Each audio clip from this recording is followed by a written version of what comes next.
Type of quadrilateral formed if any by the following points, give the reasons for your answer. इसका मतलब ये होता है sir हम आपको 4 पॉइंट्स दे रहे हैं, उसको अगर आप ग्राफ पे प्लॉट करोगे तो हमें बताइए कि किस टाइप का क्वाड्रिलेटरल बनेगा। तो जवाब सिंपल है बच्चों, पहले तो मुझे क्या करना पड़ेगा, इसको मैं लिखूंगा, पहले पॉइंट को मैं लिखूंगा -1 -2, ए लिखूंगा इसको मैं लिखूंगा बी 1 और 0, इसको मैं लिखूंगा सी -1 और 2, और इसको मैं लिखूंगा डी -3 और 0। फर्स्ट मुझे पॉइंट्स को क्लैरिफाई करने दो, पॉइंट्स को डिस्टिंग्विश करने दो। एक बार मैंने वो काम किया तो उसके बाद मैं क्या करूँगा, I will use the distance formula. और डिस्टेंस फार्मूला आप जानते हो बच्चों, ए बी अगर मुझे चाहिए तो फॉर्मूला होगा x2 - x1 whole square plus y2 - y1 whole square. x2 - x1 यानी क्या होगा, ये होगा आपका x1, ये होगा आपका x1, ये होगा आपका y1, ये होगा आपका x2 और ये होगा आपका y2। तो आप इसको जब सॉल्व करने की कोशिश करोगे तो ये होगा x2 - x1 होल स्क्वायर, यानी थोड़ा ध्यान दीजिए मैं कर क्या रहा हूँ यहाँ पर, this minus of this, 1 minus of -1, this minus this, यानी 1 minus of -1, y2 minus y1 का मतलब होता है 0 माइनस ऑफ -2, 0 माइनस ऑफ -2। इसको थोड़ा हम शांति से अगर सॉल्व करने की कोशिश करेंगे तो ये होगा बच्चों 1 माइनस ऑफ माइनस होता है प्लस, यानी 1 + 1 ये होगा 2, ये हो जाएगा 2 का square. This is 0 minus of -2, 0 minus of minus means plus होगा, यानी ये होगा 2 स्क्वायर। तो 2 स्क्वायर इज 4, 4 + 4 होगा 8, और 8 को हम लिख सकते हैं 4 × 2, और 4 × 2 यानी 2√2 यूनिट्स, 2√2 यूनिट्स, यानी ए और बी की लंबाई हो गई 2√2 यूनिट्स। नेक्स्ट बी और सी की लंबाई हम देखेंगे। तो बी और सी की लंबाई अगर आपको चाहिए तो बी है 1 0, बी है 1 0 और सी है -1 2। अगर आपको बी सी चाहिए, अगर आपको बी सी चाहिए तो फिर से वही फॉर्मूला आपको यूज़ करना पड़ेगा, x2 - x1 whole square plus y2 - y1 whole square, यानी -1 whole square, -1 whole square, 2 - 0 whole square. इसको जब आप सॉल्व करने की कोशिश करोगे तो सीधी सी बात है बच्चों, अगर आप ध्यान दोगे तो if you just see it here, -1 and -1 is -2, -2 square is 4 and 2 - 0 is 2 और 2 square is 4. तो this becomes what? Square root of 8, और square root of 8 यानी डायरेक्टली मैं क्या लिख सकता हूँ यहाँ पर 2√2 यूनिट्स मैं लिख सकता हूँ। यानी थोड़ा ध्यान देना मैंने क्या किया यहाँ पर, what I did, try to understand here, A और B के बीच का डिस्टेंस है 2√2, B और C के बीच का डिस्टेंस है 2√2। नाउ C और D के बीच का डिस्टेंस कितना होता है, let us check it out. C की वैल्यू है -1 और 2, और D की वैल्यू है -3 और 0। तो अगर आपको CD की वैल्यू चाहिए, तो x2 - x1 यानी क्या होगा, -3 माइनस ऑफ -1 और 0 - 2 whole square, -3 minus of -1 0 - 2 whole square. इसको अगर आप सिंप्लीफाई करोगे तो लेट अस सी इसका सिंप्लीफिकेशन क्या होगा। CD will be equal to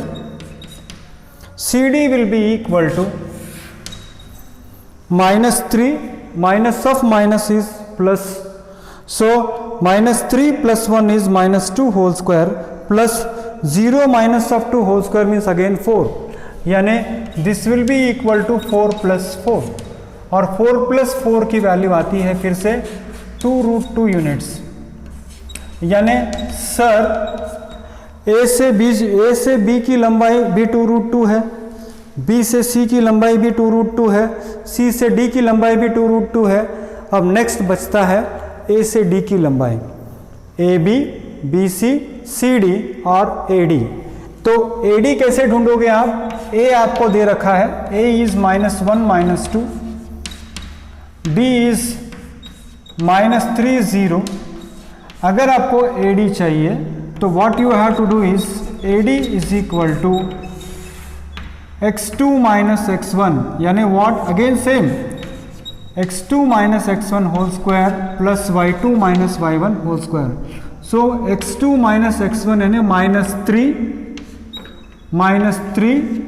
minus of -1 square, -3 minus of -1 square, 0 minus of -1 square, 0 minus of -2 square. So if I simplify it, then what I'll get is -3 + 1 whole square, and this is 0 + 2 whole square is again 2 square. So -3 + 1 is -2, -2 square is 4, 4 + 4 is again √8, and √8 means it is 2√2 units.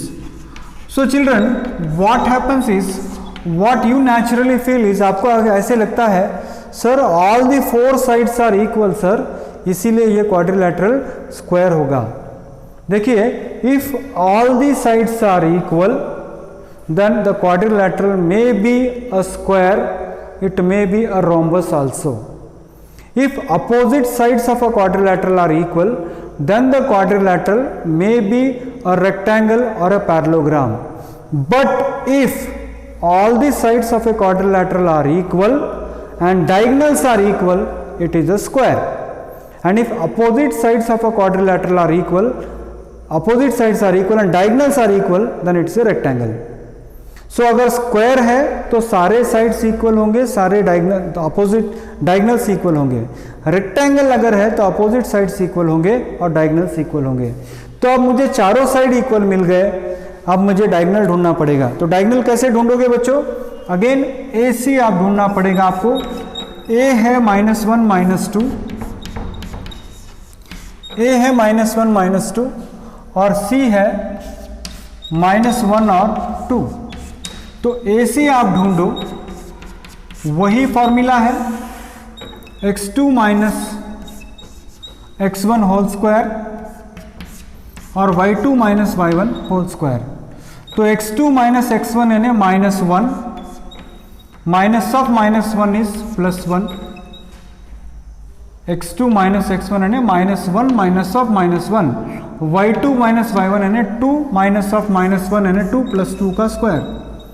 तो ये होगा, आप देखिए कि -1 + 1 is 0, 2 + 2 is 4 and 4 square. So here it is 2 + 2 is 2 and here it is 4 square. 4 square will be equal to 4 only, or I can write it as square root of 16 is 4. 4 units I can write here. Similarly, if I have to find AD, sorry AB हो गया, AC हो गया, AC हो गया, अब diagonal BD ढूंढेंगे। तो B आपको कितना दिया है? लेट अस सी। आपको B दिया है 1 0, D दिया है -3 0 और आपको BD ढूंढना है। बच्चों अभी डिस्टेंस फार्मूला हमने लगभग 10-15 बार यूज़ किया है। तो व्हाट आई वांट इज, अभी आप परफेक्टली यूज़ करना सीखिए उसको। अब देखो मैं डायरेक्टली कैसे यूज़ करता हूँ उसको। x2 - x1 यानी -3 -1, डायरेक्टली ये हो जाएगा -4 का स्क्वायर। देखो डायरेक्टली पहली बार मैंने फॉर्मूला लिखा, वैल्यूज़ डाला, सिस्टमेटिकली उसको सॉल्व किया। धीरे धीरे अगर एक ही प्रॉब्लम के अंदर distance formula if at all to you have to use for 6 times, you need not write 6 times the same formula. You should learn to make shortcuts out of it. So what did I do? x2 minus x1, यानी minus 3 minus 1 is minus 4. 0 minus 0 is 0 square. So 0 square is 0 only. So minus 4 square is 16. Square root of 16 is 4 units.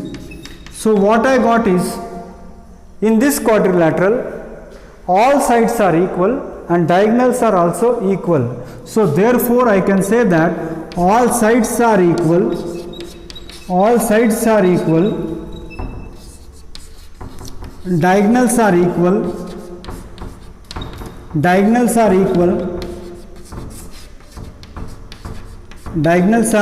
equal, therefore it is a square. It is a square.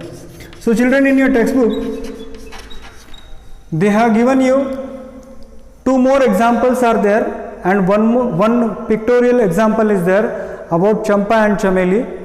सारे problems इसी तरह से हैं. आपको करना क्या है मैं आपको बता दूं. आपको AB ढूंढना है, आपको BC ढूंढना है, आपको CD ढूंढना है, आपको AD ढूंढना है. Find the values of AB, BC, CD and AD. अगर सारे इक्वल हो गए तो डायगोनल को ढूंढना है. डायगोनल्स भी इक्वल हो गए तो वो होगा स्क्वायर.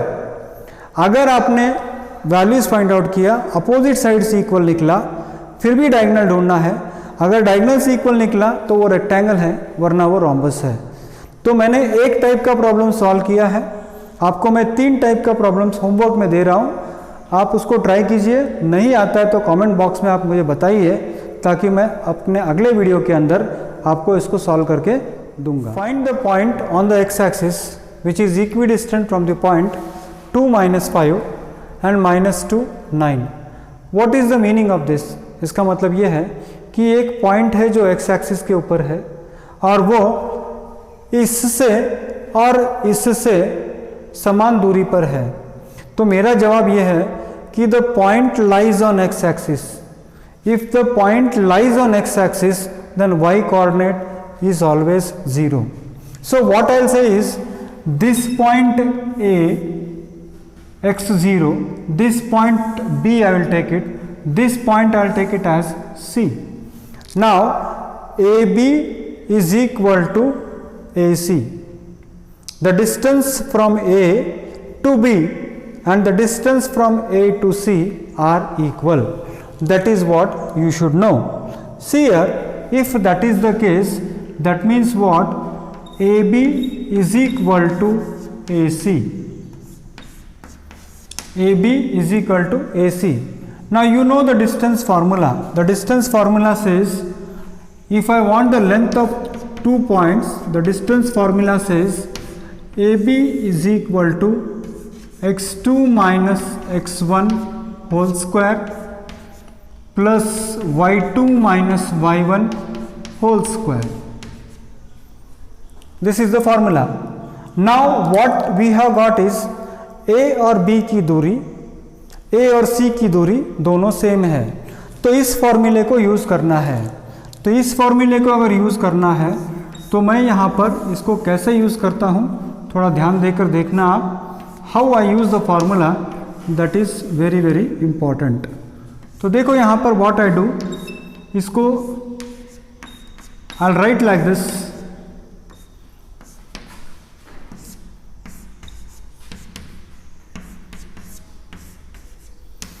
अब मुझे क्या करना है, ये होगा x1 y1, ये होगा x2 y2. अगर मुझे फॉर्मूला यूज़ करना है x2 minus x1 whole square, यानी this minus this whole square, यानी 2 minus x whole square, y2 minus y1 whole square, y2 minus y1 यानी what, minus 5 minus 0 whole square, this minus this whole square. So x2 minus x1 whole square, y2 minus y1 whole square. Next आएगा AC, this is x1 y1, this is x2 y2. तो x2 minus x1 whole square यानी minus 2 minus x whole square. y2 minus y1 whole square यानी 9 minus 0 whole square. So this if I simplify, this will be equal to, जैसे here a minus B whole square अगर है तो आप जानते हो a square plus 2ab, a square minus 2ab because ये a minus B whole square का formula है, plus b square plus minus 5 का स्क्वायर होगा 25. तो यहाँ पर a स्क्वायर यानी 2 होगा और यहाँ पर a यानी 2 होगा और यहाँ पर b यानी x होगा और यहाँ b यानी x होगा. Now this is minus 2 minus X whole square. बच्चों माइनस ऑफ माइनस, यहाँ पर अगर मैं माइनस कॉमन ले लेता हूँ तो this will become 2 plus X whole square और 2 प्लस एक्स होल स्क्वायर यानी a plus B whole square का फॉर्मूला होगा. यानी क्या होगा, आप देखो first term square plus 2 multiplied by first term second term plus second term square plus ये 9 का स्क्वायर, 9 माइनस 0 इज 9, 9 का स्क्वायर कितना होगा 81 होगा. तो ये माइनस ऑफ माइनस का स्क्वायर हमेशा प्लस होता है. तो this is 2, this is 2 and this is x and this is x. So if I simplify further, इसको अगर मैं आगे सिंप्लीफाई करूं तो ये होगा 2 स्क्वायर इज 4 माइनस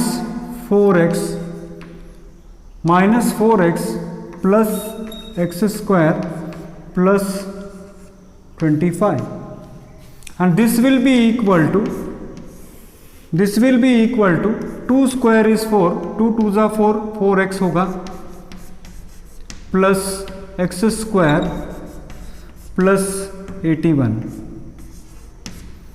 तो इसको further simplify if you do it then what is that you are going to get, just check it out. You will get X square minus 4x, 25 plus 4 is 29 and this is equal to, here also this is x square plus 4x, 81 plus 4 is 85, 81 plus 4 is 85. So what I got is x square minus 4x plus 29, x square plus 4x plus 85. Now I want to get rid of the square root. Square root से मुझे छुटकारा पाना है तो इसके लिए simple method है squaring both sides. तो आप यहाँ पर क्या कीजिए, squaring both sides. What you do is squaring both sides. Directly if you square both sides, what is that you are going to get, you are going to get rid of this square, this one. So it becomes what, x squared minus 4x plus 29 is equal to x squared plus 4x plus 85. So this x squared, if I transpose it here, it will become minus x square. I'll directly cancel it. Plus 4x, if I transpose it here, it will become minus 8x. And 18, this 29 if I transpose here, then 85 minus 29, that means what, 15 minus 9, 15 minus 9 is 7 here, 15 minus 9 is 6 here, and then again 7 minus 2, 7 minus 2 is 5, so that means what, 8x minus 8x is equal to 56, x is equal to 56 divided by minus 8, and that is equal to how much, minus 7. That means the points are minus 7 and 0. That's all.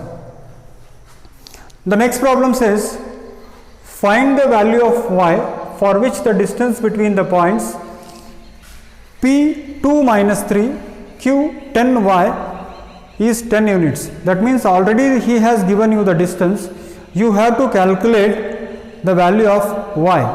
So if at all you have to do that, then what you can do is here, take this point P as 2 and minus 3, Q is given as 10 and y, and the distance PQ is already given to you, it is equal to 10. Now what I'll do is I'll take this one as x1, this one as y1, this one as x2, this one as y2, and if you want to find out PQ, then PQ is equal to, you know the formula very well, formula is x2 minus x1 whole square plus of y2 minus y1 whole square. So this if you simplify, PQ is equal to 10 and x2 minus x1, that means this minus this, 10 minus 2 whole square, 10 minus 2 whole square, and this becomes what? Y minus of minus 3 whole square, y minus of minus 3 whole square. So y minus of minus 3 whole square. If you simplify this, then it becomes 10 is equal to 10 minus 2, 8 square, and this becomes y minus of minus 3, that is y plus 3 whole square, y plus 3 whole square. If you further simplify, then 10 is equal to, this becomes 64 plus y square, first term square, plus 2 into AB, that means 2 into y into 3 plus 9. Then if you simplify it further, it becomes 10 is equal to under root y square plus 6y, 64 plus 9 is 73. How much you get? 64 plus 9 is 73. Now again you have to get rid of the square root. इस square root से अगर आपको छुटकारा पाना है तो squaring both sides आपको करना पड़ेगा. तो स्क्वायरिंग बोथ साइड्स अगर मैं करूं तो 10 का स्क्वायर होगा 100, 10 का स्क्वायर होगा 100, ये होगा y square plus 6y plus 73. अब इस 100 को आप इधर शिफ्ट कर दो तो ये एक क्वाड्रेटिक इक्वेशन बन जाएगा, y square plus 6y, 73 minus 100 is minus 27. So now it becomes a quadratic equation. So what I'll write is y square plus 6y minus 27 is equal to 0. इसको फिर से सॉल्व कीजिए. It becomes y square plus 9y minus 3y minus 27 is equal to 0. इसमें फिर से common factor है y, तो y into bracket y plus 9 minus 3 into bracket y plus 9. Again if you take common here and it becomes y plus 9 and y minus 3. So children, if you solve this quadratic equation, already quadratic equation chapter is over, what you will get is y is equal to minus 9 and y is equal to 3. ये आपको मिलेगा, y की value 9 मिलेगी और y की value क्या मिलेगी आपको? y की वैल्यू -9 और आपको y की वैल्यू 3 मिलेगी. So you have solved a quadratic equation where there is 2 values for y here.